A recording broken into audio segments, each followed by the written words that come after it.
Hi, today I'm going to show you how to center objects in Inkscape. I will show you two really helpful methods that I use in graphic projects.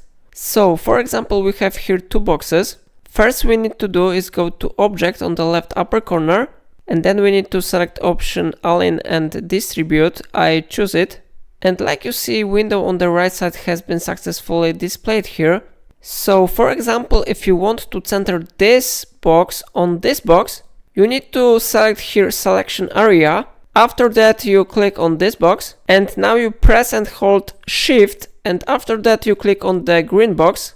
We have two boxes selected now, and here you need to choose this option, center on vertical axis, and after that you need to select this option, center on horizontal axis.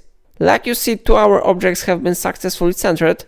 But if you want to center it on this whole page, you need to select here relative to page, and then click again center on vertical axis and center on horizontal axis. And like you see, our objects are centered now. If I helped you to do it, just like this video and subscribe my channel. Thank you for watching my videos.